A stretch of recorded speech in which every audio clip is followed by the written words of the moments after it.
Okay. सो ये जो code सन्निधि है सब प्लॉट है। Okay right. ठीक है, चलिए मैं इसी को ही कॉपी करके हम देखते हैं कि क्या रिजल्ट आता है।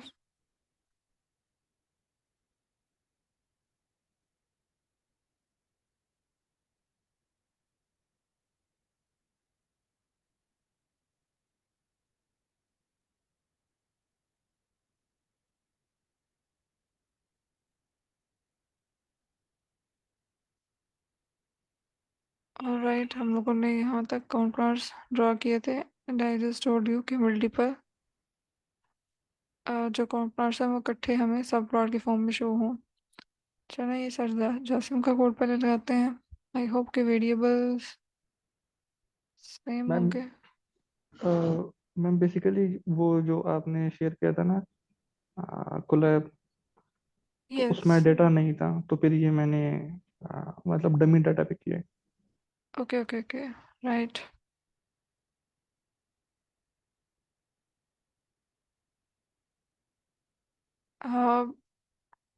लंग कैंसर का डाटा सेट एक्चुअली वो मैंने पहले दे दिया हुआ था इसलिए।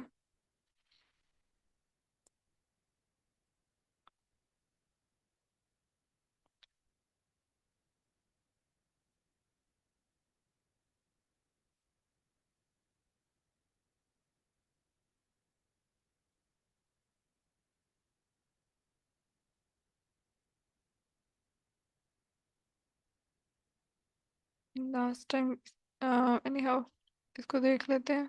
ये हमारे पास आए हैं। Okay, that's good. तो ये इसको एक्सप्लेन करेंगे आपने इसको कैसे किया था इस कोड को। ओके, तो D F is equal to P T data, ये तो सबको क्लियर होगा कि यहाँ पर हमने डेटा लिया।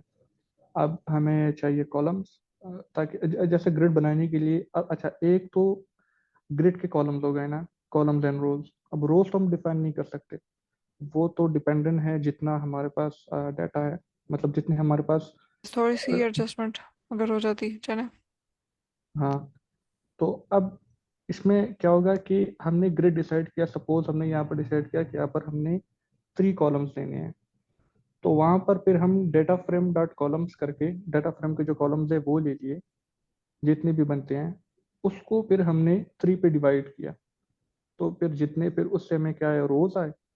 फिर रोज और कॉलम हमने फॉर लूप वगैरह में देखे। अच्छा, इसमें एक चीज है, रोज मालूम करने के लिए ना, अगर सपोज हमें डिवाइडेड बाय 3 है, अगर हमें 3 चाहिए ना, तो फिर हमें +2 करना पड़ेगा। अगर हमें 4 कॉलम चाहिए तो फिर हमें +3 करना पड़ेगा। ये राउंडिंग ऑफ के लिए। अगर हम इस तरह नहीं करेंगे तो वैसे मैं एग्जांपल के साथ समझा सकता हूँ, लेकिन मतलब सपोज अगर नंबर ऑफ कॉलम्स हमारे पास ना 3 कॉलम्स है, सही हम्म। है। अब और 3 कॉलम्स है और मुझे चाहिए 2। अगर मैं 3 डिवाइडेड, अगर अच्छा, जो हमारे पास डेटा फ्रेम में कॉलम्स है वो 3 है, लेकिन ग्रिड में मुझे 2 कॉलम चाहिए। अगर मैं 3 डिवाइडेड बाई 2 करूंगा तो क्या आएगा, 1 आएगा। तो एक रो में तो 2 कॉलम्स नहीं आ सकते, 3 कॉलम नहीं आ सकते, क्योंकि हमने लिमिट 2 की दी है। इसलिए हम्म। हम जितने पे हम डिवाइड करते हैं उससे -1 करके हम वो प्लस करते हैं। जैसे यहाँ पर हमें 3 कॉलम है तो फिर हमने +2 किया हुआ है। तो इससे वो राउंडिंग ऑफ बेसिकली है। फिर नीचे तो मतलब सेम ही है, फिर कॉलम है, सब प्लॉट कंपाउंड वगैरह। Okay okay. और यहाँ पे भी आपने कोई सब प्लॉट की लेआउट को एडजस्ट किया हुआ है अच्छा इधर भी। अच्छा, जितने हमने कॉलम ऊपर देने हैं ना, फिर पी एल टी डॉट सब प्लॉट, नंबर ऑफ रोज हमने दे दिए, फिर हमने नंबर ऑफ कॉलम दे दिया, ये हमें मैनुअल देना पड़ेगा। और फिर i+1 बेसिकली है, इंडाइसिस है। इंडेक्स जैसे 0 से स्टार्ट होता है, तो यहाँ पर हमने i+1 किया है, मतलब ताकि सब प्लॉट जो है वो 1 से स्टार्ट हो, जैसे 1 1 1 2 1 3 इस तरह। हम्म। इसको ज़रा एक दफ़ा रिपीट कर दें बाकी पार्टिसिपेंट्स के लिए भी, बिल्कुल बेसिक से अगर आप बताएं कि किस तरह से आप लेके चले स्टेप बाय स्टेप।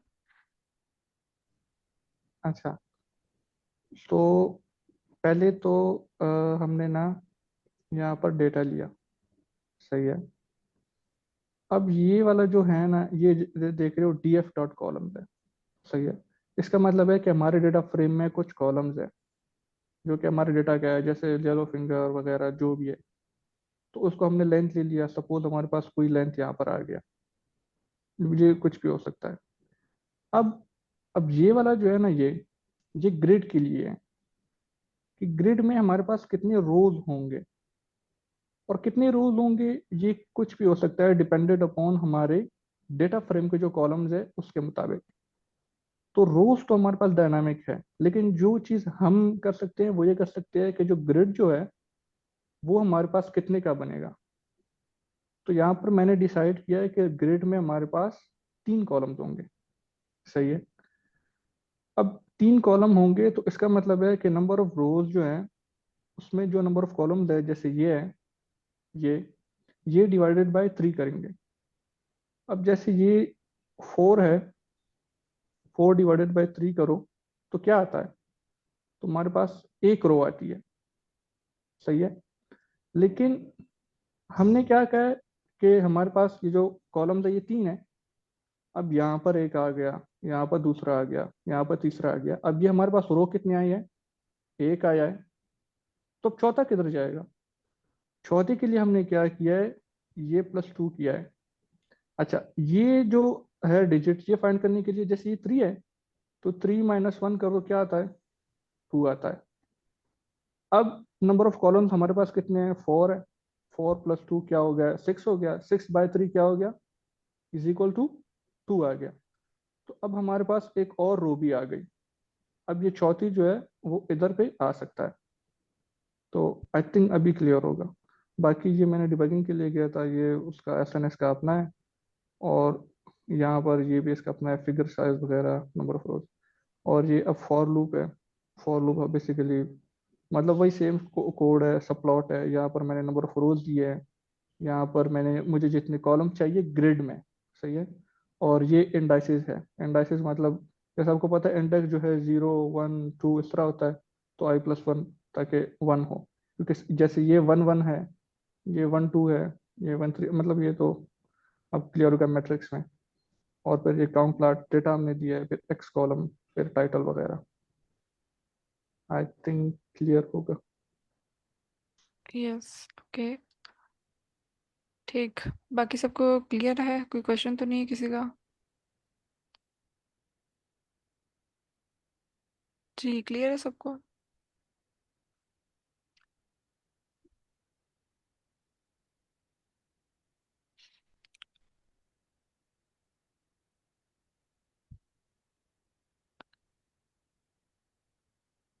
ओके, चलो फिर आगे मूव करते हैं। और इसमें एक ये चीज़ भी हो सकती थी कि सब प्लॉट्स के अंदर जैसे यहाँ पे एन नंबर रोज लिखा हुआ है ना आपने यहाँ पे, उनको पहले खुद डिफाइन किया है। यानी आपने एक फार्मूला के थ्रू लेके आए हैं आप इसको डायरेक्टली भी सब प्लॉट के अंदर भी, लाइक वो पैरामीटर होता है एन रोज का। तो वहाँ पे एन रोज और एन कॉलम्स डायरेक्टली वो नंबर वैल्यू आप बता सकते थे। तो उस हिसाब से मगर ये कि आपको पहले खुद थोड़ी कैलकुलेशन निकालनी पड़ी थी कि अगर जैसे टोटल कितने कॉलम्स हैं तो वो कितने रोज और कॉलम में अंदर एकोमोडेट होंगे। ठीक है। तो वो उस हिसाब से आपने नंबर ऑफ रोज और कॉलम्स यहाँ पे वैल्यू असाइन कर देते पैरामीटर अंदर पास करवा के। सो एक और कोड भी है, लेकिन I think this is enough के क्योंकि कोड तो बाकी सब भी जब देखेंगे अपने end पे बहुत सारे। तो यहाँ पे हमें जो बेसिक जी, किसी ने कुछ कहना है? कर रही है वो कुछ ही है।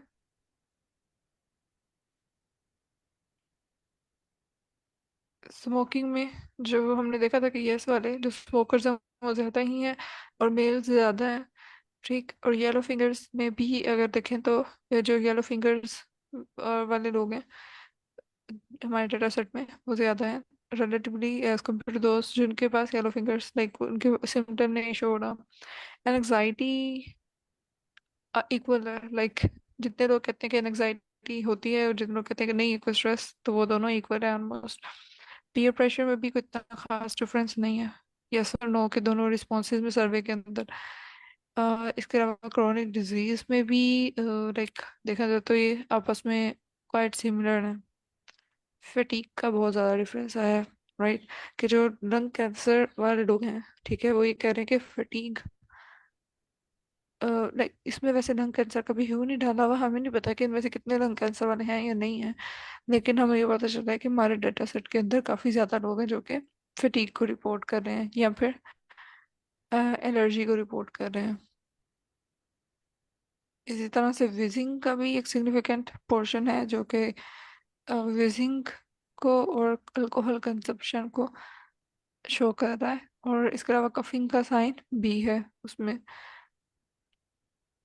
इसके अलावा शॉर्टनेस ऑफ ब्रेथ और जो कॉन्फिडेंस स्वेलिंग डिफिकल्टी है, उनमें ज़रा कम डिफरेंस है, यस, दोनों रिस्पॉन्सेज में, यानी कि इतने ज़्यादा सिग्निफिकेंट तादाद से। इनफैक्ट मेजोरिटी जो है वो ये कहते हैं कि स्वेलिंग डिफिकल्टी नहीं है, राइट। यस की बजाय नो में ज़्यादा हमारे पास यहाँ पे मेजोरिटी है स्वेलिंग डिफिकल्टी में। और चेस्ट पेन की कुछ लोगों ने शिकायत की, और यस वी नो के जो लंग कैंसर का डाटा सेट है इसमें मेजोरिटी लोगों को लाइक है कैंसर। लेकिन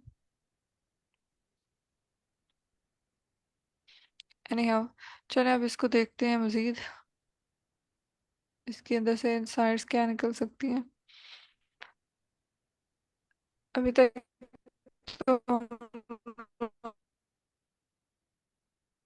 एडवांस लेवल की चीज़ें नहीं थी, हाँ बता सब प्लॉट इज़ हेल्पफुल। अब इसमें मजीद हम इसको जो है अच्छा ब्यूटीफाई कर सकते हैं, जैसे हम इसके एक्स लेबल्स चेंज कर दें, या मे बी इसमें कुछ ह्यू या थर्ड कोई कैटेगोरिकल वेरिएबल इसके अंदर पास करवा दें।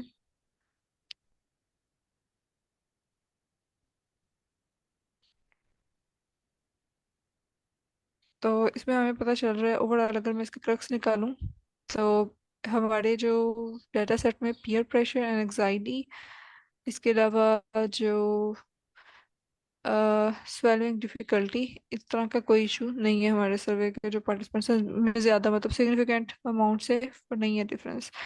और मतलब कि इतना इसका इशू नहीं है, तो इशू ज़्यादा हमारे जो सर्वे के थे लोग, उनमें ज़्यादा किस चीज़ के हवाले से है कि येलो फिंगर्स का, कफिंग का, फैटीग का, शॉर्टनेस ऑफ ब्रेथ और चेस्ट पेन का। ठीक है, ये जो है वो प्राइमरी जो सिम्टम्स हैं जो लोगों ने शो किए हैं, with remarkable distinction you can say के दूसरे पार्टिसिपेंट्स के निस्बत, राइट। ओके, सो हम अब इसमें थोड़ा सा मजीद अगर इसमें देखें कि कफिंग का जैसे हमें यहाँ पे नज़र आया था, तो क्योंकि मैंने इसमें ह्यू नहीं ऐड किया हुआ, तो मैं ज़रा कफिंग को देखूं कि अगर यहाँ पे कफिंग शो हो रही है यहाँ पे, ठीक है, कि ये इसमें सिग्निफिकेंट लोग हैं, ठीक, नो की निस्बत, तो इसका लंग कैंसर के साथ क्या रिलेशन कोई बनता है? कि अगर कफिंग है तो क्या वो लंग कैंसर की तरफ भी सिचुएशन जा रही है कफिंग के हिसाब से या नहीं? तो मैं ये कर सकती हूँ कि लाइक काउंट प्लाट, और इसमें जो मेरे पास डाटा है लाइक वो तो कैंसर डाटा, और इसमें मैं एक्स एक्सिस पे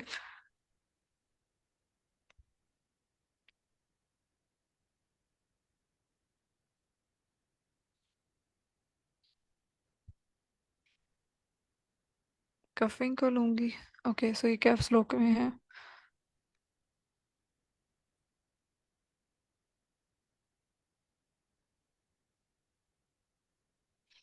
और इसमें मैं ह्यू के ऐड करूंगी, लंग कैंसर।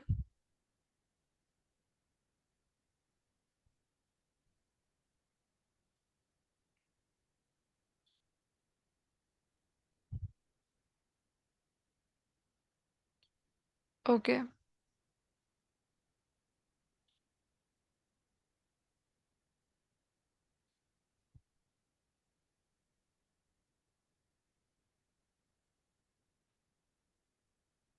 सो ब्लू वाले वो उसको रिप्रेजेंट कर रहा है जिनको कैंसर है, और नो रिप्रेजेंट कर रहा है, तो इसको इंटरप्रेट कौन करेगा वैसे? लाइक इसको इंटरप्रेट करना है, सॉरी जूम इन करना है मुझे इसको, एक्सपेंड कर देती हूँ।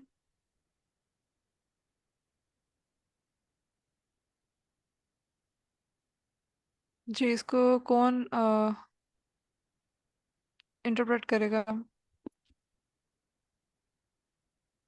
एनीवन?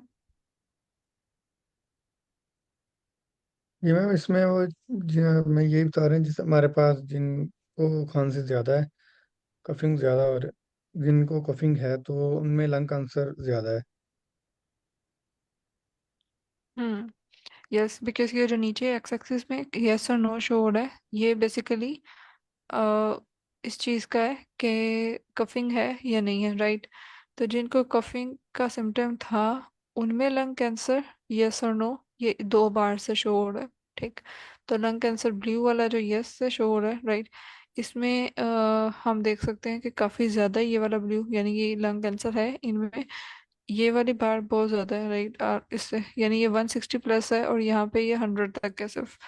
तो जिनको कफिंग नहीं है उनमें लंग कैंसर ज़रूर है, लेकिन वो बहुत कम है सिग्निफिकेंटली, लाइक उससे जिनको कफिंग का सिम्टम है, राइट। सो ये इस तरह से ये इंटरप्रिटेशन है, यानी समहाउ अ वीकली कोरिलेशन शायद इनका बन सकता है। और हमने वो देखे भी हैं सारे के मॉडरेट कोरिलेशन है इन इस तरह के वेरिएबल्स का आपस में। ओके, बहुत स्ट्रॉन्ग नहीं है लेकिन समहाउ यस। ओके, सो इसी तरह से मैं इसमें जो मेरे पास जो symptoms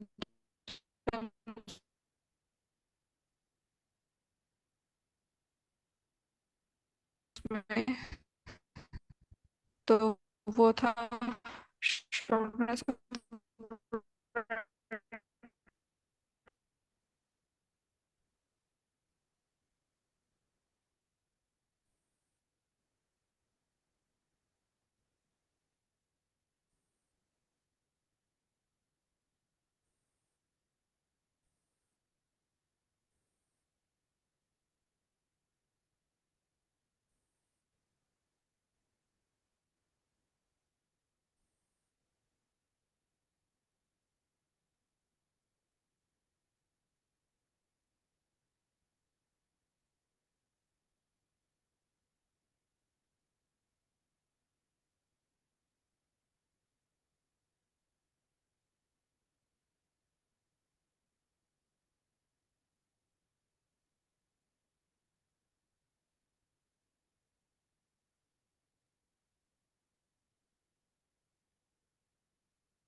okay, so am audible now?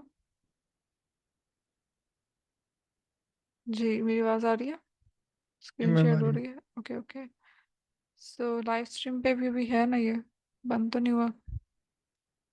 Okay, ठीक है। जी मैम है। राइट, सो ये जस्ट एक इस तरह से हम मल्टीपल मतलब जो इंसाइट्स हैं इस तरह से निकाल सकते हैं। सो इस केस विद हमने एनजाइटी का देखा था, तो उसको भी इसी तरह से देख सकते हैं।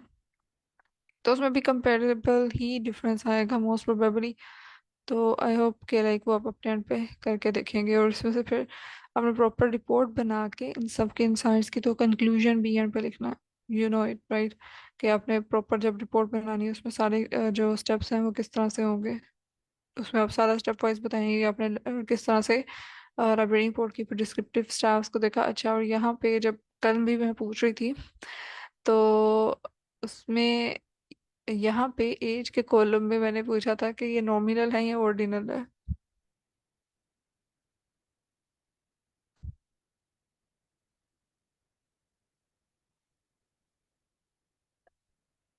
तो इसका क्या आंसर वैसे बनता था कल?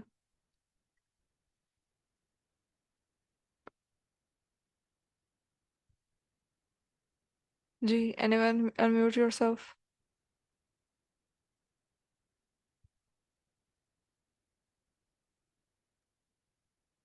मैम नॉमिनली कहा था कल तो। Okay, so basically anyone else want to add? चलिए, मैंने ना इसको वैसे ग्रुप कल वो उसमें भी शेयर कर दिया था, स्लैक में भी। लेकिन इसको मैं दोबारा बता देती हूँ कि असल में कल भी like I was just checking कि अब वैसे लोग कितने टेंटिव हैं, बट चले इसको देखते हैं दोबारा से। डी टाइप्स अगर मैं निकालूं, ओके, तो ये अब देखें,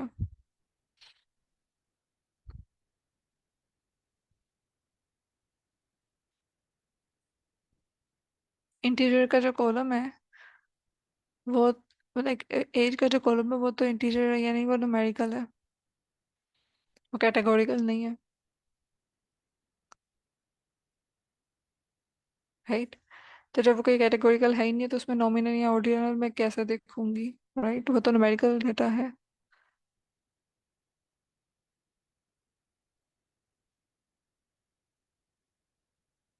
आई होप कि ये पॉइंट समझ आ गया होगा, राइट। अब तो और जो मैं कह रही थी ऑर्डिनल, तो वो बेसिकली ये था कि अगर फर्ज करें यही एज का कॉलम होता लेकिन उसने इस तरह से वैल्यूज दी होती कि 1 से 5 है, ठीक है, 6 से 10 है, मतलब कि वो एज में ग्रुपिंग कर देता, और मुझे एज के कॉलम में इस तरह से ग्रुप्स मिल रहे होते हैं, राइट, कि 1 से 5 है, 6 से 10 है, 10 से 11 से 15 है, कुछ इस तरह से करके ग्रुपिंग आ रही है, ठीक है।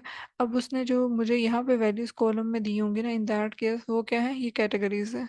तो ये तब भी कैटेगोरिकल कॉलम होना था और इसे हम कहते हैं ये ऑर्डिनल कैटेगरीज है।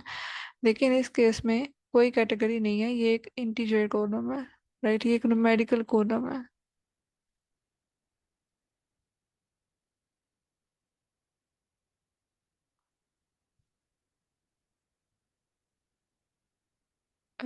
Have got it. जी ma'am. So I was actually expecting this answer from you guys, लेकिन इन्हें मैंने फिर स्लैक पे भी शेयर कर दिया था क्लास के बाद, बट मुझे लगता है किसी ने वो भी नहीं देखा। मैम देखा था। एनीहाउ, मैम क्या हाँ ओके। कंटिन्यूअस वैल्यूज नॉमिनल हो सकती है? कंटिन्यूअस वैल्यूज नहीं, उसके लिए न्यूमेरिकल की ही हमने देखा था ना कि वो सब टाइप है, डिस्क्रीट या कंटिन्यूअस, वो न्यूमेरिकल की ही सब टाइप आएंगी, वो कैटेगोरिकल नहीं होंगी।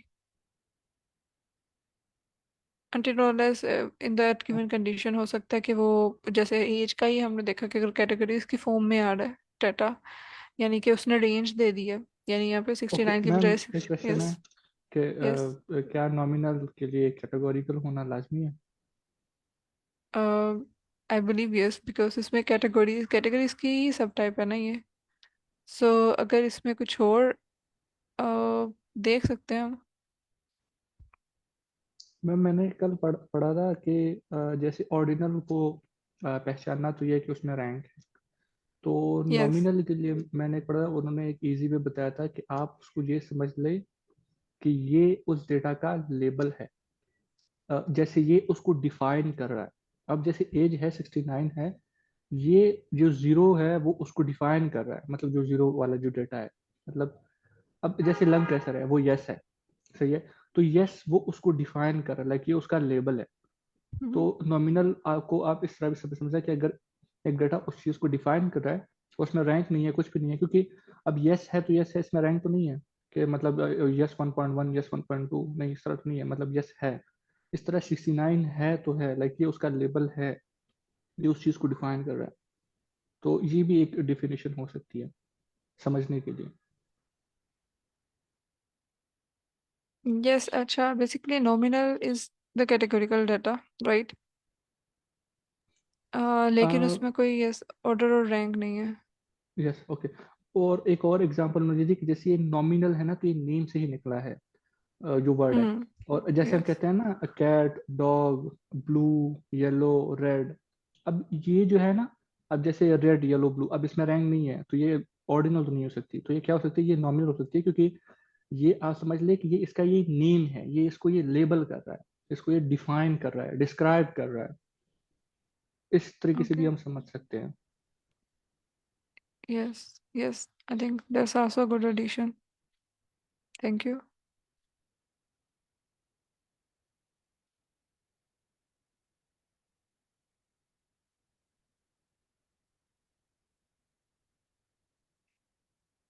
ओके, सो चलें इसको मज़ीद आगे हम एक्सप्लोर करेंगे। लाइक जैसे जैसे मज़ीद हम डाटा पे करेंगे तो इस तरह की बहुत सारी टाइप्स आएंगी। अब जैसे इंटीजर डाटा अगर फर्ज करें, जैसे हमने देखा था पोस्टल कोड्स के केस में, ठीक है, तो पोस्टल कोड्स अपेरेंटली वो लगेगा यही कि इंटीजर डाटा है। ठीक, तो मोस्ट प्रोबेबली अगर आप उसे डी टाइप से भी देखेंगे तो इंटीजर 64 ही बता रहा होगा उसकी डी टाइप, लेकिन वो एक nominal data, because we know कि बेशक वो नंबर्स हैं लेकिन वो कैटेगरीज है, वो हर एक एरिया का एक कैटेगरी बता रहा है, ठीक है ना, क्योंकि हर एरिया के लिए स्पेसिफिक पोस्टल कोड होते हैं, जिप कोड्स होते हैं।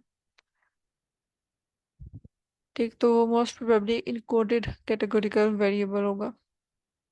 सो समटाइम्स इंटीजर होते हैं लेकिन अ, उस केस में भी हमें अगर जैसे यहाँ पे यस और नो में 0 और 1 हम अगर लगा रहे हैं तो 0 और 1 वैसे इंटीजर लग रहे हैं, लेकिन वी नो कि ये इनकोडिंग हुई हुई है कैटेगरीज की।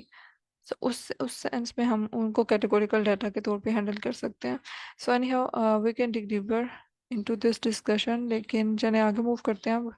Thank you for reading, it was helpful. Okay, इसके अलावा यहाँ तक किसी का कोई क्वेश्चन? और नाउ आई सपोज कि आप लोग अपने एंड पे भी इसको करेंगे। अभी तक वैसे किसी ने इसको एक्सप्लोर किया अपने एंड पे, लाइक मजीद इंसाइट्स निकाली हैं लंग कैंसर के डाटा सेट पे, सर जासिम के अलावा?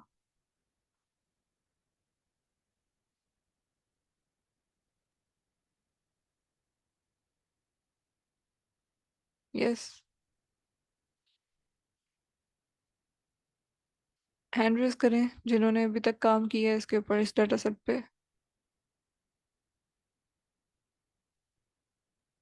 मैम वो आउटलायर्स भी देखे थे बस ना एज के बॉक्स हम्म, प्लॉट के जरिए, फिर उन्हें रिमूव किया तो वो दो आउटलायर्स आए थे एज ओके, में। सो वो क्या आउटलायर्स थे वो? मैम वो हमारे पास लोअर केस में आते हैं दो आउटलायर्स। ओके। हमारे पास जो लिमिट वो मेरे को मिनिमम वो 57, और जो जिनके जो लोअर लिमिट थी हमारे पास 57 थी, और जो अपर लिमिट आई थी वो 69 आई थी।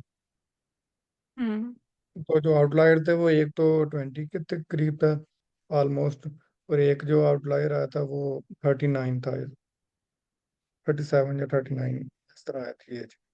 ओके, सो आपने उसको रिमूव कैसे किया और आपने आउटलायर फाइंड आउट कैसे किया कि यहाँ पे ये आउटलायर है? मैं बॉक्स प्लॉट से। That's good. ठीक है, तो फिर ठीक है, बॉक्स प्लॉट से आपने वहां पे देख लिया, विजुलाइज करवा लिया, तो क्या फार्मूला लगाया था उसका? जी मैम वो जो मैंने अपर और लोअर लिमिट अब निकाली थी वो तो क्वांटाइल्स के जरिए निकाली थी ना। हम्म, यस। 0.25 और 0.75 से, और फिर ठीक है, न्यू और डाटा सेट आपने, लेके मैंने वो रिमूव कर दिए थे। ऑलराइट दैट्स गुड, चलें। आई होप कि आपने किया होगा, लेकिन कोशिश किया करें फिर लैपटॉप से आया करें और अपना प्रेजेंट भी कर दिया करें, ताकि बाकियों को भी कुछ फ़ायदा हो जाए, राइट, कि जो आप अपने पे एफर्ट कर रहे हैं। और राइट, चलें फिर अभी यहाँ पे इतना ही है। और इसके अलावा आई वांट टू नो कि आप लोग अपने एंड पे अगर इस डाटा सेट पे नहीं किया किसी ने काम, तो बाकियों ने दूसरे डाटा सेट पे किया, किसी और डाटा सेट पे, यानी जिन्होंने हैंड भी नहीं रेज किया और जिन्होंने बताया भी नहीं अपनी प्रोग्रेस इस डाटा सेट पे, तो क्या उन्होंने दूसरे डाटा सेट पे काम किया है? अपने एंड पे क्या कर रहे हैं वो आजकल? जी सर, अली रज़ा, ये देर।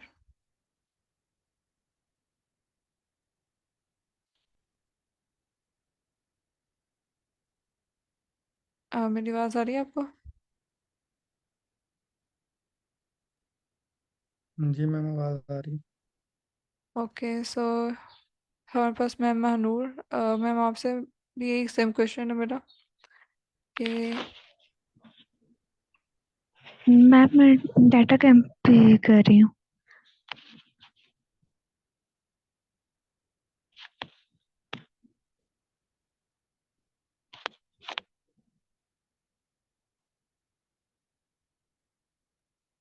मैम अगर हम इसी डाटा सेट पे मशीन ऑलराइट लर्निंग फिर अप्लाई कर लें तो में एक हमारा वो भी प्रोजेक्ट हो जाएगा।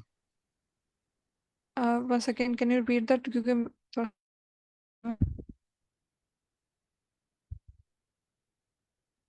अब मैं कह रहा था इसी डाटा सेट पे हम मशीन लर्निंग का अप्लाई कर लें और हमारा वो भी एक ना प्रोजेक्ट हो जाएगा, और हाउ नाउ भी हो जाएगी उसमें ना, मशीन लर्निंग के हम हम्म। कैसे, क्योंकि ये डाटा सेट भी हमारे पास छोटा है, तो ये हाँ रन भी हाँ, इजीली ये हो भी जाए। है। लाइक हाँ, we can do that, yes. लेकिन yes, I was also thinking, लेकिन ये मुझे चीज़ आप लोगों से पूछनी है कि यहाँ तो डायरेक्टली प्रोजेक्ट्स पे अप्लाई करना शुरू कर दें, या पहले थोड़ा सा बेसिक्स को देख लें कि होती क्या है मशीन लर्निंग, ठीक है, कौन कौन से एल्गोरिदम्स होते हैं, किस तरह अप्लाई होते हैं, और फिर हम आए। या फिर मैं रेंडमली भी प्रोजेक्ट्स के ऊपर लाइक लगा के बता सकती हूँ कि इसमें ये हो रहा है। हम पूछ लें अगर इनको जो साथ बाकी क्लासमेट है, अगर इनको हाउ नाउ है तो हम डायरेक्टली भी जा सकते हैं, अगर नहीं है तो फिर हम पहले उन्हें देख लेते हैं। ओके, सो बाकी लोग हैंड रेस करते हैं जिनको लाइक जो कहते हैं कि ठीक है, इतना हमें थोड़ा बहुत आइडिया है कि हम प्रोजेक्ट पे डायरेक्टली अप्लाई कर लें, तो वो हैंड रेस कर दें। जो कहते हैं कि डायरेक्टली प्रोजेक्ट्स पे अप्लाई की जा सकती है, मतलब इतना हमें बेसिक्स, सारी बात वो ज़्यादा बेसिक्स भी मतलब बहुत ज़्यादा डीप में नहीं, अगर आपको थोड़ा बहुत भी पता है तो आई थिंक वो हेल्पफुल होगा कि आपको समझ आ जाएगी प्रोजेक्ट्स में। तो कितने लोग हैं जो कहते हैं कि हम डायरेक्टली प्रोजेक्ट्स पे अप्लाई कर सकते हैं?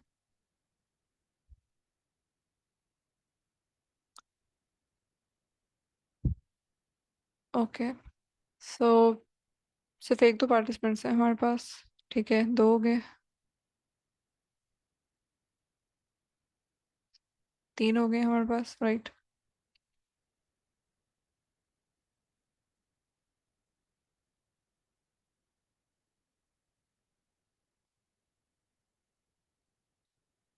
ठीक है, चलें फिर मैं ऐसा कर सकते हैं हम कि एक आधा इंट्रोडक्टरी लेक्चर रख के, राइट, तो फिर साथ ही इस पे अप्लाई कर दें, राइट। यानी कि अच्छा, बेसिकली मशीन लर्निंग में अगर बताएं तो यही है कि एक तो ये था कि मेरे पास ये डाटा गिवन था, ठीक है, और मैंने इसमें जस्ट उसको अच्छे तरीके से कंगाल के थोड़ा सा देख लिया कि ये बता क्या रहा है, because otherwise they are just numbers, right. उसमें क्या बातें हैं, क्या रिलेशन आपस में बन सकता है, ठीक है, वो सारा पता चल गया। अब मैं ये देखूंगी कि जो से स्ट्रॉन्ग रिलेशन वाले हैं, ठीक है, या कुछ जैसे जैसे यहाँ पे स्ट्रिंग वैल्यूज वाली जो थी, वैसे तो हमने इस दफ़ा डाटा विजुलाइजेशन में वो स्ट्रिंग वैल्यूज को भी कन्वर्ट किया था, राइट, इनकोडिंग की थी। सो हम इस तरह से थोड़ी सी प्री प्रोसेसिंग करते हैं कि अगर जो स्ट्रिंग वैल्यूज हमें लगे कि ये मशीन लर्निंग के लिए, हमारी प्रेडिक्शन के लिए इंपॉर्टेंट हो सकती है, हम उनको भी इनकोडिंग कर देते हैं प्री प्रोसेसिंग के अंदर। या कुछ जो हमें लगता है कि जो कॉलम्स लाइक इतना रोल प्ले नहीं करेंगे, लाइक उसकी अभी हमारे हाइपोथेसिस पे है, अब जैसे मेरे पास इतने सारे जो कॉलम्स हैं, तो इसमें से मैंने देखना है कि मैं डाटा को कुछ कॉलम्स फीड करवाऊं और कुछ मैं प्रिडिक्ट करवा दूं, मतलब एक आधा कोई प्रिडिक्ट करवा दूं। अब जैसे यहाँ पे मेरे पास है जेंडर, एज, स्मोकिंग, ये सारे सिम्टम्स, और एंड पे लंग कैंसर है या नहीं है, ठीक। तो मोस्ट प्रोबेबली मैं क्या करूँ कि मैं ये सारे जो कॉलम्स हैं इनकी बेस पे लाइक ये डाटा को फीड करवाऊँ इससे, ठीक है, और उन उसमें से लंग कैंसर को प्रिडिक्ट करवाने की कोशिश करूँ। यानी कि अगर चेस्ट पेन और स्वेलिंग और शॉर्टनेस ऑफ ब्रेथ, इन सब में जो जो रिस्पेक्टिव वैल्यूज है, फर्स्ट करें फर्स्ट कॉलम की ये वैल्यूज बाद में मैं इसे दे दूँ, राइट, और मैं इसे प्रिडिक्ट करवा लूँ कि क्या उसे लंग कैंसर है या नहीं है, ठीक। तो फिर मैं चेक करूँ कि क्या इसने क्या प्रिडिक्ट किया। अब यही सेम वैल्यू मुझे पता है, यानी ये एक सुपरवाइज मशीन लर्निंग की एग्जांपल हो जाएगी, ठीक है, जिसमें मुझे भी पता है और कि इसकी क्या मतलब डाटा सेट मेरे पास है, ठीक है, तो मुझे आइडिया है थोड़ा सा कि इसमें से क्या एग्जैक्ट रिजल्ट निकल सकता है, ठीक। तो उसमें उसने मैंने अपने गिवन डाटा में, राइट, मैंने उसे सबसे पहले बताया कि अगर ये वैल्यूज होंगी इन इन सिम्टम्स की, तो लंग कैंसर की वैल्यू 0 होगी या 1 होगी, ठीक। वो इसने इस डाटा सेट से ट्रेन कर लिया। मैंने इसको दो हिस्सों में डिवाइड करना है, सारे डाटा सेट पे कभी भी ट्रेन नहीं करना मैंने, मतलब आधा आधा कर लेना, एक टेस्ट में एक ट्रेन में, ठीक है, टेस्ट ट्रेन स्प्लिट कर दूंगी, ठीक। और जो ट्रेनिंग डाटा है, यानी फर्ज करें आधा डाटा मैं उसको बता दूंगी, जिसमें से उसको पता लग जाएगा कि इसमें लंग कैंसर है, ऐसी कंडीशन में लंग कैंसर नहीं है। अगर इन इनकी बाकी कॉलम्स की ये रिस्पेक्टिव वैल्यूज आती हैं तो फिर लंग कैंसर है, नहीं तो नहीं है। ओके, वरना क्या होगा, अगर मैं सारे पे करवा दूंगी तो फिर मुझे लाइक वो एग्जैक्टली वो तो उससे कॉपी कर लेगा, ठीक है, या तो वो ओवरफिट हो जाएगा किसी एक चीज़ के लिए, या फिर मैं भी उसको गेज नहीं कर पाऊंगी, ठीक है, प्रिडिक्ट करवाने के लिए कि उसने सही किया या नहीं। ओके, तो अब फर्ज करें कि मेरे पास एक ये रो वाली में सारा डाटा, मतलब मैंने इसको इस पे ट्रेन नहीं करवाया था पहले, जीरो वाली रो पे, ठीक है, बाकियों पे करवाया, इस पे जीरो वाली रो पे ट्रेन नहीं करवाया। और जब मैंने इसको जीरो वाली रो की बाकी सिम्टम्स दिए और मैंने उसे पूछा कि लंग कैंसर है या नहीं है, तो उसने यहाँ पे जीरो के बजाय फर्ज करें उल्टा जवाब दे दिया मुझे 1, तो इसका मतलब ये है कि मॉडल में ट्रेनिंग में गलती हो गई है, ठीक है। अब इस चीज़ के लिए हम मैट्रिक्स भी यूज़ करते हैं, मतलब हम खाली ये नहीं कि प्रिडिक्ट करवा दिया। तो मैट्रिक्स कौन कौन से होते हैं जो कि यूज़ होते हैं ये चेक करने के लिए कि हमारे मॉडल ने वैल्यू ठीक दी है या नहीं? मैम वो कंफ्यूजिंग मैट्रिक्स। हाँ जी, वो भी हो सकता है, यस। और कौन कौन से मैट्रिक्स हैं? ठीक है, एक तो कन्फ्यूजन मैट्रिक्स है। जी, कन्फ्यूजन मैट्रिक्स के अलावा लाइक हम कन्फ्यूजन मैट्रिक्स से भी बेस जो मैट्रिक्स हैं उनके भी नेम बता दें जो रिलेटिव है सारे।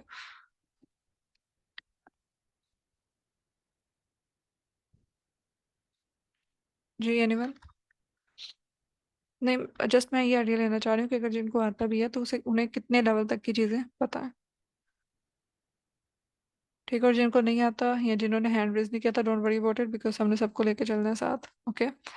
ओके, चलिए, कंफ्यूजन मैट्रिक्स था, यानी हम खाली ये नहीं है कि हमने प्रिडिक्ट करवा दिया और बस हो गया काम खत्म, लेकिन हमने उनको ये भी देखना होता है कि क्या उसमें, यानी हम प्रिसीजन स्कोर निकाल स्कोर इसी भी बेस पे, कंफ्यूजन मैट्रिक की बेस पे इलेक्ट्रॉन निकालते हैं, F1 स्कोर निकालते हैं। तो बाज़ का वो अक्सर आपने हैकाथॉन्स में देखा भी होगा कि वो उन्होंने खुद कहा होता है कि मीन ये एवरेज प्रिसीजन वैल्यू निकालनी है, मैप, या फिर कोई और लाइक उन्होंने खुद भी स्पेसिफाई किया होता है कि इस बेस पे आपके जो मॉडल्स हैं वो जज होंगे कि कितनी वैल्यू आई है एक्यूरेसी में या रिकॉल स्कोर में या F1 स्कोर में, ठीक है। तो वो चीज़ें, ये सारे मैट्रिक्स हैं, ठीक। जो सुपरवाइज या डिफरेंट मशीन लर्निंग के एल्गोरिदम्स में यूज़ होते हैं। और अब जो एल्गोरिदम्स हैं वो भी they are of different type. तो सुपरवाइज्ड मशीन लर्निंग के क्या एल्गोरिदम्स हो सकते हैं?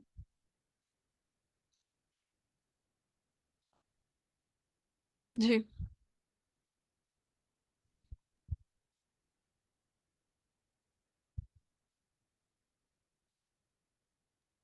मैम क्लासिफिकेशंस और regression model.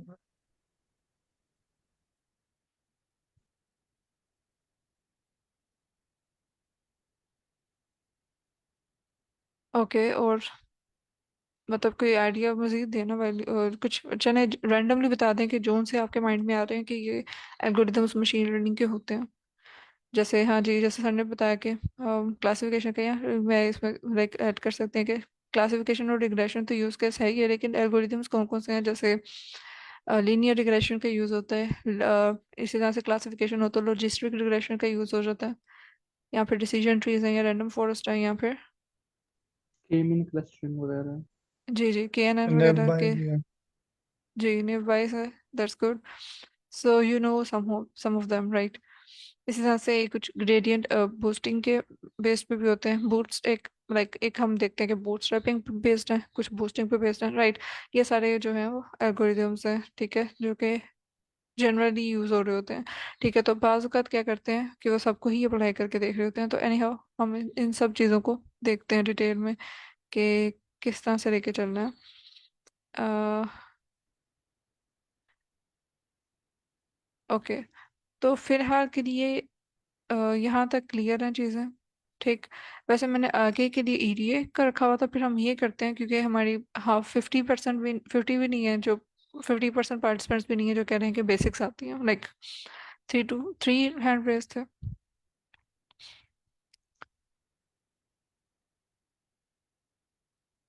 So I think इसमें एक दो लेक्चर्स पहले देने के बाद हम चलेंगे। एनी हाउ EDA मज़ीद आगे करना है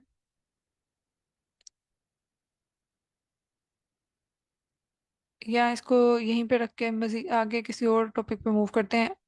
before we actually move towards machine learning, हमने इन्फोर्मेशनल स्टैटिस्टिक्स को भी थोड़ा कवर करना है।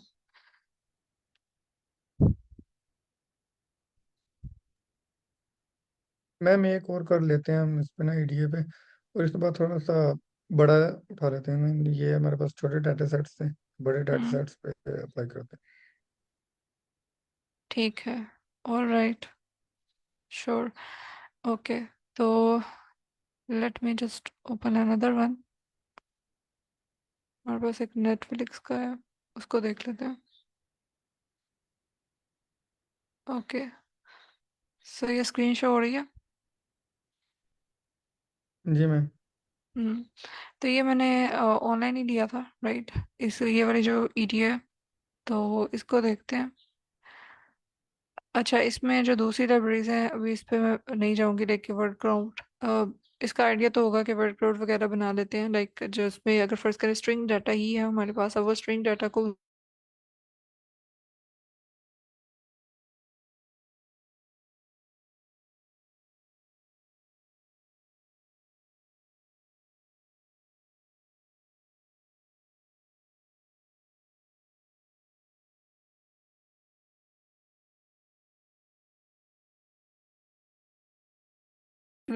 if I run that,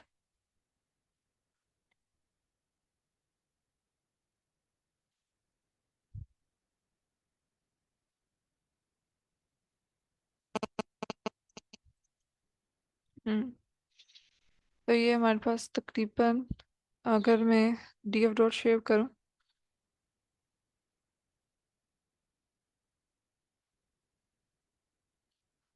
तो हमारे पास ये 23 कॉलम्स हैं इसके अंदर, राइट। जो उसने यहाँ पे डॉट डॉट से आगे किए हुए हैं, तो बेसिकली उसने हर जो इसमें नेटफ्लिक्स की मूवी है, राइट, ये ड्रामाज है, उसमें उसने उसका respective genre tags, language, hidden gems, या जितनी रेटिंग है, या डायरेक्टर कौन था, राइटर कौन था, प्रोडक्शन हाउस कौन था, ईच एंड एवरीथिंग उसने यहाँ पे दी हुई है हमारे पास। ठीक। उसके बाद उसने इन्फो में इसका पहले चेक कर लिया है। ठीक। क्योंकि हम line wise as it is ही जाते हैं, हमें पता है कि first of all libraries import की, डाटा को रीड करवाया, डाटा को रीड करने के बाद हमने देखा कि शेप्स क्या हैं, rows and columns. Later on हमने उसकी टाइप देख ली कि डाटा टाइप क्या गिवन है हमें, या नल वैल्यूज क्या हैं, तो वो हमें पता है कि हम पर इन्फो हमें से। 29 कॉलम दे रहा है और हमारे शेप में हमें वो कम दे रहा है। 1 सेकेंड। हाँ, ये थोड़ी सी डिस्क्रिपेंसी है। नीचे इन्फो में भी वो 29 दे रहे हैं। हम्म।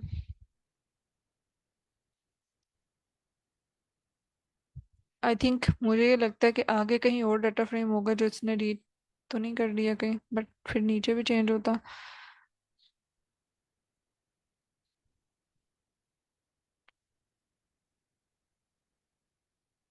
ओके, अब ठीक हो गया। असल में नीचे कोई, क्योंकि मैंने रन आउट किया था, तो उससे तो किसी और डाटा फ्रेम को उसने पिक कर दिया, कोई और वेरिएबल डाटा फ्रेम का, तो वहां से उसने अपडेट कर दी होगी value. So basically data frame की अब ये शेप है, 29 आ रही है वैल्यू। सो बेसिकली हमारे पास 29 कॉलम्स हैं, यानी जब मैंने रीड करवाने के बाद इस डाटा फ्रेम को लिए, मोस्ट प्रोबेबली इसने आगे कोई कॉलम्स को, क्योंकि ये मैंने एंड पे लिखा है ना कोड, यहाँ पे एंड पे रन करवाया, पहले ये सारे नीचे वाले रन हो गए हुए थे। I hope you got my point. जी मैम। हाँ जी। तो ओके, सो इन्फो के, इन्फो अगर मैं करूँ इसे डी डॉट इन्फो, तो राइट, हमारे पास 29 कॉलम्स हैं। और इसमें जो हमें इस पे पता चल रहा है कि कुछ एन एन वैल्यूज, यानी 15,480 टोटल एंट्रीज हैं, तो इस नल वैल्यूज हैं काफ़ी, सब में ही है तकरीबन। तो जिसमें सबसे ज़्यादा है इसने मोस्ट प्रोबेबली उनको ड्रॉप ही करवा दिया होगा, राइट। और हमें ऑब्जेक्ट टाइप्स यहाँ पे नज़र आ रही हैं कि हमारे पास हिडन जेम का स्कोर में ये न्यूमेरिकल वैल्यू है, या फिर हमारे पास यहाँ एमबीडी स्कोर है, रोटन टमाटो स्कोर है, यानी उसमें मल्टीपल जो अ, जो उसकी है ना मैट्रिक्स, लाइक स्कोर्स मुख्तलिफ वेबसाइट से, या फिर अवार्ड्स कितने रिसीव हुए हैं, या अवार्ड नॉमिनेट कितने हुए हैं उस पर्टिकुलर ड्रामा या मूवी पे। तो ये हमारे पास न्यूमेरिकल वैल्यू है। बाकी सारी ऑब्जेक्टिव है, मोस्ट प्रोबेबली हो सकता है कैटेगोरिकल ही हो। अ, ठीक। Okay so, okay so missing values का उसने यहाँ से आइडिया तो आ गया कि कुछ ना कुछ है, तो उसके लिए हमें पता है कि काउंट करवा सकते हैं कि कितनी कितनी मिसिंग वैल्यूज हैं, तो इस नल डॉट सम, या इसके अल्टरनेटिवली कोर फंक्शन हम कौन सा यूज़ करते हैं, इस नल की बजाय। Yes yes, that's good. Okay, तो वो भी लाइक हम लोग यूज़ करवा के इसमें उसने देखा है कि जॉनरा में कितने है, लाइक लैंग्वेजेस में बहुत ज्यादा है, लेकिन इनसे भी ज्यादा जो बहुत ज्यादा बिल्कुल ही लाइक एक्सेसिव में जा रही है ना वैल्यूज। ठीक है, जैसे ये मेटा क्रिटिक स्कोर है या फिर डायरेक्टर इस तरह के, या ये 10,000 प्लस भी वैल्यूज हैं प्रोडक्शन हाउस की। So these are lot of like के, ये बहुत ज्यादा न्यूमेरिकल वैल्यू है। तो इतने इतने हजारों की तादाद में अगर हमारे पास मिसिंग डाटा होगा तो उसको हम जो है ना रिप्लेस भी नहीं करवा सकते, उसको कंपेंसेट करना मुश्किल है। वो तो एक तरह से इंटायरली हम कॉलम ही न्यू बनाना शुरू कर देंगे। तो in order to avoid that, तो हमारे पास जो हमें लगता है कि इतने हमारे हाइपोथेसिस से इंपॉर्टेंट भी नहीं होगे, क्योंकि अभी हमने हमने कोई जनरेट भी नहीं किया, ये जेनेरिक कोई क्वेश्चन हम नहीं सॉल्व कर रहे। तो इसलिए वो इनमें इन सब जो बॉक्स ऑफिस का, ये मेटाक्रिटिक स्टोर का, ये जितने भी ज्यादा जिनमें एक्स्ट्रा वैल्यूज थी उन सबको इसने डिलीट कर दिया। ठीक। तो हमें पता है कि हम ड्रॉप के फंक्शन से जब x इज इक्वल टू 1 देंगे तो वो कॉलम को ड्रॉप करेगा x इज इक्वल टू 1 से। अगर 0 देती तो तब वो उसने कॉलम्स को डिलीट करने की कोशिश करनी थी, based on the condition we will give. तो एनी उसने जो ज़्यादा एन एन वैल्यूज़ वाले थे उन सब में से उन कॉलम्स को डिलीट कर दिया। ओके। अब हमारे पास जो दो फीचर्स हैं वो ऑब्जेक्ट टाइप है, उसने कहा जैसे यहाँ पे ये जो हमारे पास आ रहे थे रिलीज डेट और नेटफ्लिक्स रिलीज डेट, राइट। ये जो हमारे पास अगर मैं इसमें ऊपर देखूं तो ये दोनों भी, ये जो डेट्स हैं ये ऑब्जेक्ट टाइप में आ रही हैं, जबकि हमें पता है कि date can be integer data, right. लेकिन असल में इनमें इसमें वो जो इसने एज एन ऑब्जेक्ट इसे कैटेगरी टाइप या स्ट्रिंग फॉर्म में रखा होगा डाटा को, तो हम उसकी टाइप को चेंज कर सकते हैं।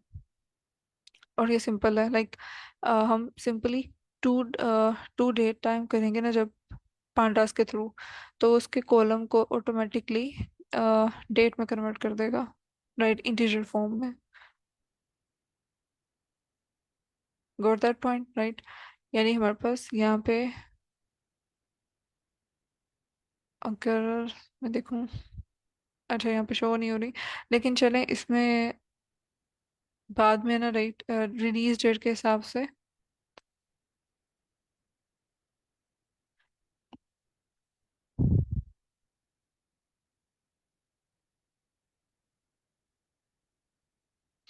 ओके, तो इस तरह से मुझे ये वैल्यूज शो हो रही हैं।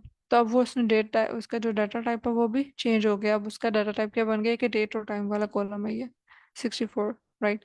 यानी ऑब्जेक्ट टाइप से निकल गया, उसने जो डेट वाले कॉलम थे उनको उसकी डाटा टाइप भी चेंज करवा दिया इस तरह से, टू डेट टाइम से, ये जो फंक्शन है उसको यूज करके। एनी हाउ, तो इस तरह से इसने थोड़ा सा कैटेगरीज को जहाँ पे उसको लगेगा कि वो रॉन्गली रिप्रेजेंट कर रही है उस डाटा को, तो वो उसको चेंज कर सकते हैं हम, बाकी सबको भी इस तरह से। ओके, सो इस ट्रांसफॉर्मेशन के बाद लेटर ऑन उसने यहाँ पे क्या किया है।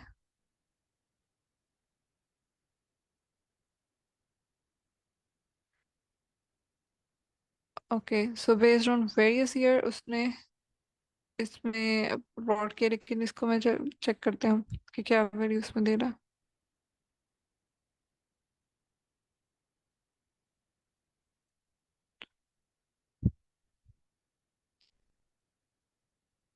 Okay sure, I will share इस लिंक एज वेल। अच्छा, ये थोड़ा सा ना एडवांस्ड वर्जन है ईडीए का। ठीक है, तो इसमें हम अपने तौर पे भी मैनिपुलेट करके ना other other data sets, because इसमें कॉलम्स ज़्यादा हैं, ठीक है, 20 प्लस हैं। तो हम अपने हिसाब से इसमें जो है ना देखेंगे कि हमारे लिए जो रेलिवेंट है ना, हम उसको उस तरह से डाटा सेट बना लें और उसको यूज़ करें। जैसे अब यहाँ पे जॉनरा है, ये बहुत सादा ज़्यादा दिए हुए हैं, राइट। तो हम अब इसमें एक काम ये हो सकता है कि जो इसके डिस्पेक्टिव में इसे योनरा वाइज इस डाटा फ्रेम को मतलब कि एक डाटा फ्रेम बनाऊं जिसमें योनरा वाइज मैं सारे एक काउंट बनवा दूं उसका, ठीक है। और फिर उसके लिए उसको विजुलाइज करवा लूं, ठीक है। अभी इसमें मैं मजीद कोई काउंट करके ऐड नहीं करवा सकती क्योंकि ऑलरेडी काफ़ी मैस है। ओके, तो इसमें उसने क्या किया, इसमें डेट बेसिकली उसने, ये तो विजुअलाइजेशन है, लेकिन अच्छा इस यहाँ पे एक मिनट, ये वाला जो जानवर वाला ना, इसको मुझे थोड़ा सा एक्सप्लेन करती हूँ। उसने यहाँ पे क्या किया कि उसने एक सीरीज बनवाई है पहले, लाइक इसमें उसने एक डाटा फ्रेम अलग से बनवाया है जिसमें उसने जॉनरा को लेना है, और उसने जॉनरा के लिए उसने उस कॉलम में देखने के जो सी भी यूनिक वैल्यू आएगी ना, यानी उससे पहले उसको स्प्लिट करना है हमारे पास उसमें। अगर मैं वैल्यू देखूं तो किस तरह से, किस फॉर्म में आ रही है, यानी फर्स्ट रो है तो इस तरह से वैल्यू है, कॉमा के फॉर्म में काफ़ी ज़्यादा उसमें मज़ीद इंफॉर्मेशन ऐड है, यानी कोमा के साथ कोमा सेपरेटेड और एक ही रो के अंदर इतनी ज़्यादा इंफॉर्मेशन ऐड है, राइट। तो हम क्या करेंगे, इसको एक अलग अलग वैल्यू कंसिडर करवा लेंगे, ठीक है यहाँ पे। ठीक, इसको मुझे लाइक एक्सप्लेन करने में भी थोड़ा टाइम लगेगा, लेकिन अगर मैं बिल्कुल यहाँ पे स्टार्टिंग पे इसको देखूँ, जब इसने रीड किया फाइल, तो यहाँ पे देखें जॉनरा के इसमें ये देखो एक से ज़्यादा वैल्यूज आ रही हैं, राइट। तो उसने क्या करना है, जो कोमा से सेपरेट करके वो चाह रहा है कि एक अलहदा से वो वैल्यू रिप्रेजेंट करे, वो बीच में ना हो, ताकि हमें सानियों के कितनी टोटल कैटेगरीज हैं वो पता चल सके, हर एक की अलहदा अलहदा सेग्रीगेट कर दे वो डाटा को, ठीक है। और इस तरह से मिलता जुलता काम हमने कैगल के सर्वे में किया था, जिसमें उसने जो रीडिंग मटेरियल वगैरह वाली जो चीज़ें थी ना, उसमें कोमा से वो काफ़ी ज़्यादा वैल्यूज़ थी, तो उनको हम सेपरेट कर सकते हैं, हम कोमा से ऐड भी मर्ज भी कर सकते हैं, मैंने उनमें मर्ज करके इकट्ठी कैटेगरीज बनवा दी थी।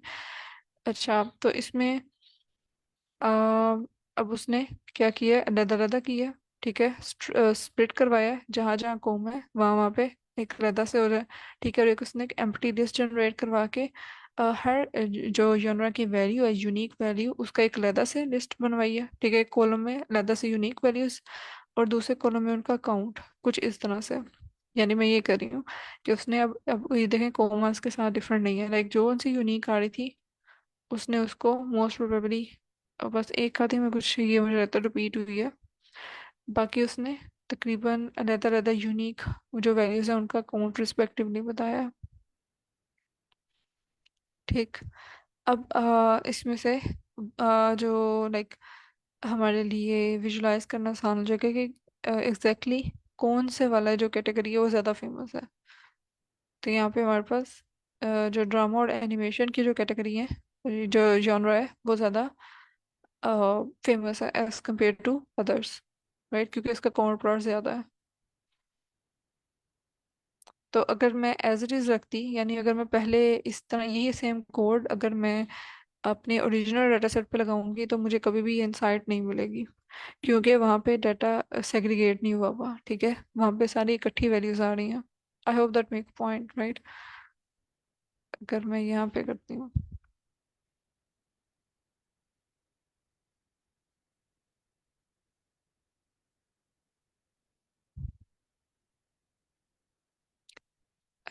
इसमें आएगा is equal to D F, X की वैल्यू आएगी हमारे पास,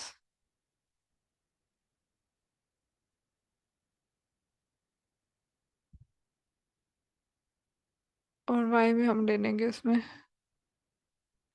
बेसिकली इसका तो काउंट प्लाट ही बनेगा, बिकॉज अभी हमारे पास वैल्यूज की फ्रिक्वेंसी नहीं है, ठीक। तो हमने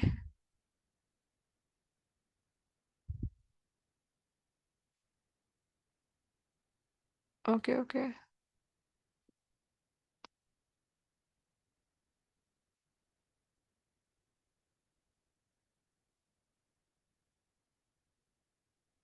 ऑलराइट।